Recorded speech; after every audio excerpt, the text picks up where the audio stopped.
नमस्कार साथियों, एनसीआर पत्रिका में आप सभी का स्वागत है। देश में अब जनगणना की शुरुआत साल 2025 में होने की संभावना जताई जा रही है। आपको बता दें कि इस बार जनगणना के आंकड़े वर्ष 2026 में प्रकाशित किए जा सकते हैं। इस वजह से भविष्य में जनगणना का यह 10 वर्षीय चक्र पूरी तरह से बदल जाएगा। हालांकि आधिकारिक सूत्रों के अनुसार जातिगत जनगणना को लेकर फिलहाल अभी तक कोई भी फैसला नहीं लिया गया है। दरअसल जनगणना वर्ष 1951 से प्रत्येक 10 वर्ष के अंतराल पर की जाती थी, लेकिन साल 2021 में कोरोना महामारी की वजह से यह जनगणना टल गई थी। इसके अतिरिक्त एनपीआर यानी राष्ट्रीय जनसंख्या रजिस्टर को भी अपडेट करने का काम अभी बाकी है। आपको बता दें कि फिलहाल जनगणना की नई तारीख का कोई भी आधिकारिक तौर पर ऐलान नहीं किया गया है। दरअसल सूत्रों के द्वारा यह बताया गया है कि जनगणना तथा एनपीआर को अपडेट करने का यह काम अगले साल की शुरुआत में ही शुरू होने की संभावना है, जिसके पश्चात जनगणना के आंकड़े वर्ष 2026 में जारी कर दिया जाएंगे। इस कारण भविष्य में जनगणना का चक्र भी बदलकर 2025 से 2035 तथा फिर 2035 से लेकर 2045 और इसी प्रकार जारी रहेगा। आइए जानते हैं कि आखिर क्यों अहम होती है जनगणना।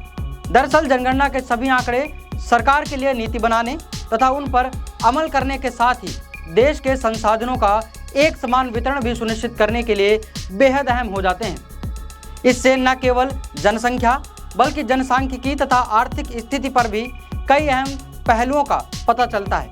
हालांकि इस बार होने वाली जनगणना के आंकड़े लोकसभा सीटों के परिसीमन समेत संसद तथा विधानसभाओं में महिलाओं के लिए 33% आरक्षण पर लागू होने संबंधी प्रावधानों की वजह से भी और अधिक अहम हो गए हैं। वहीं दूसरी तरफ विपक्षी दल जैसे कांग्रेस तथा राष्ट्रीय जनता दल समेत कई सियासी पार्टियां लगातार जातिगत जनगणना की मांग कर रहे हैं, ताकि देश भर में अन्य पिछड़ा वर्ग यानी कि ओबीसी की कुल संख्या का सही रूप से पता चल सके।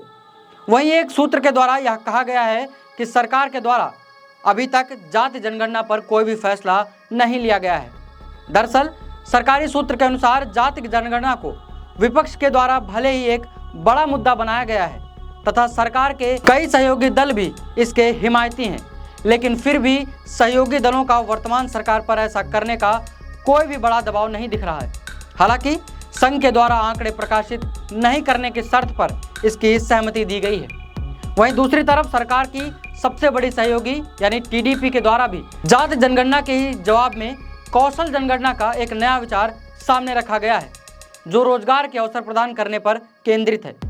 दरअसल सरकार यह चाहती है कि जनगणना बहुआयामी होने के साथ ही भविष्योन्मुखी तथा सर्वसमावेशी भी हो, लेकिन फिर भी अभी तक जाति जनगणना कराने पर कुछ भी तय नहीं हो सका है। वहीं अगर जाति जनगणना पर सहमति बनती है तो इसका दायरा सिर्फ बहुसंख्यक हिंदुओं तक ही सीमित नहीं रहेगा, बल्कि मुस्लिम समेत सभी धर्मों एवं मतों को भी इसके दायरे में लाया जाएगा, जिसमें सभी धर्मों की जातियों की गिनती की जाएगी। वहीं इसके अतिरिक्त अभी यह भी तय नहीं किया गया है कि आखिर क्या सरकार जनगणना के आंकड़े जारी होने के पश्चात साल 2026 में होने वाले परिसीमन के काम को भी आगे बढ़ाएगी अथवा नहीं। फिलहाल इस पर कोई भी विचार नहीं बना है। दरअसल दक्षिणी राज्यों के कई राजनेताओं की यह चिंता है कि परिसीमन होने पर उनके राज्यों की लोकसभा में सीटें कम हो सकती हैं, जिससे उनकी राजनीतिक ताकत भी काफ़ी कम हो जाएगी, क्योंकि वह सभी जनसंख्या नियंत्रण में सफल रहे हैं, जबकि देश के उत्तरी राज्यों में जनसंख्या नियंत्रण नहीं हुआ है।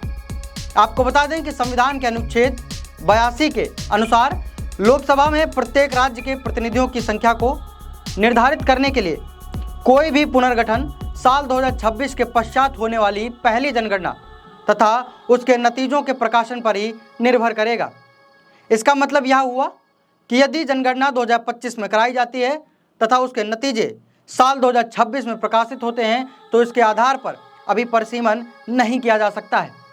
इसका मतलब यह है कि इस बार होने वाली जनगणना के आधार पर किए जाने वाले परिसीमन के लिए संविधान के अनुच्छेद 82 में संशोधन करना पड़ेगा।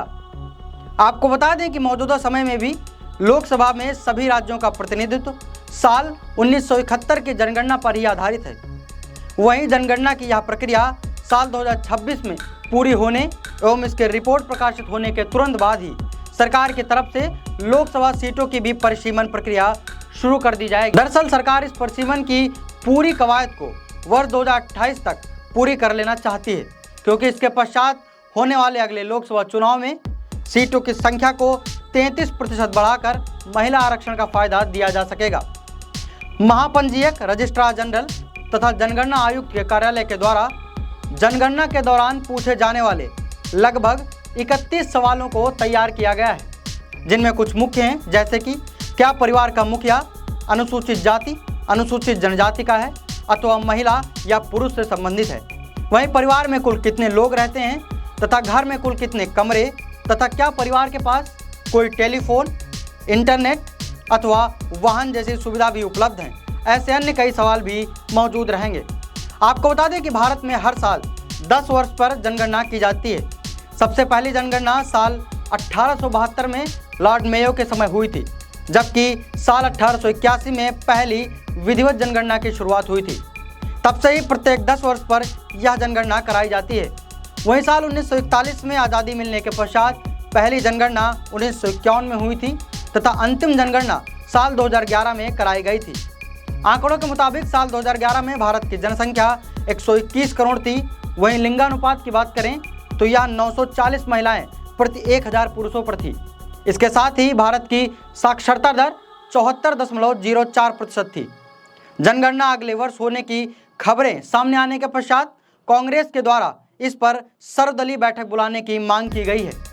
आपको बता दें कि विपक्षी दल यह चाहता है कि सरकार के द्वारा जाति जनगणना को लेकर तस्वीर साफ की जाए। वहीं यह भी बताया गया है कि क्या जनगणना का उपयोग लोकसभा में प्रत्येक राज्य के प्रतिनिधियों की संख्या को निर्धारित करने के लिए किया जाएगा अथवा नहीं। आपको बता दें कि कांग्रेस महासचिव जयराम रमेश के द्वारा एक सोशल मीडिया पोस्ट में यह कहा गया है कि इन दो प्रमुख मुद्दों पर अभी वर्तमान में कोई भी स्पष्टता नहीं है। उन्होंने आगे यह भी कहा कि जनगणना के साथ जाति जनगणना कराना भी केंद्र सरकार की ही जिम्मेदारी बनती है। तो साथियों, आज की इस महत्वपूर्ण खबर में बस इतना ही, लेकिन जल्द मिलेंगे ऐसी नई खबरों के साथ। तब तक के लिए अपना ध्यान रखिए और जुड़े रहिए एनसीआर पत्रिका के साथ। धन्यवाद।